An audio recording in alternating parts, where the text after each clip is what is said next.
So here we have the Mini 5-door hatchback on a 19 plate. I'm going to start off by hopping inside the car and running through some controls first of all.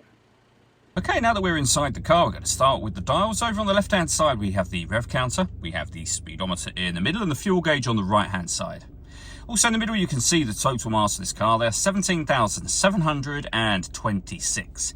You can change the information displayed above that by pressing a button on the end of the indicator stalk for various bits of trip computer and fuel economy information. You can also have the digital readout for the speedometer that you see being displayed there now. If we back out to the steering wheel, on the left-hand side we have cruise control and speed limiter, and on the right-hand side stereo and phone controls. In order that you can use the phone controls, you need to pair the phone up to the car, and that is done over on the touchscreen in the centre just here. We're in the phone menu at the moment. If you manage mobile devices, you can pair your phone from there. As I say, it is touchscreen, so you can hit that and any of the controls on there, or the movement you see me making now is being done using this dial and the collection of buttons that surround it. So we can go back to the main menu from here. Rotating that dial will take you through the various options, as you can see. So you can, for example, push the dial down to enter satellite navigation, rotate it to map, push it down again, and we'll be in our sat-nav menu. We've done a video showing how the sat-nav in this car works. You can find that on our website and on our YouTube channel as well. When it comes to listening to music, of course, we've got the radio, DAB and FM radio, as you can see. We've also got Bluetooth audio and USB input there as well.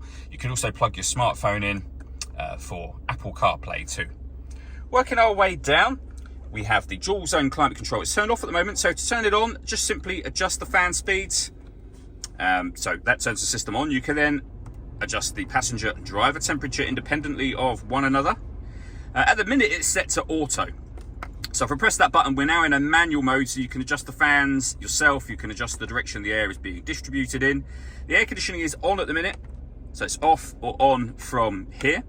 If we hit auto, the car is essentially taking control of the fan speed and direction of the air to maintain the temperatures that we've asked for. And you can override that by pressing the auto button at any point you wish to.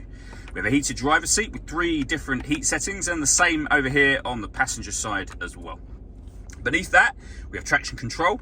We can start and stop the engine from here. We can turn off the stop and start, which is a different thing altogether. This car is designed to cut out when it's stationary in traffic to save you fuel. That system is just turned off when that light shows, and we can turn our parking sensors on and off from here as well.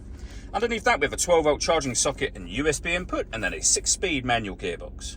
All that leaves me to say is thank you for taking the time to watch this video. If you'd like to come and see this ULEZ compliant car for yourself and have a test drive, please feel free to give us a call here at MJA Car Sales.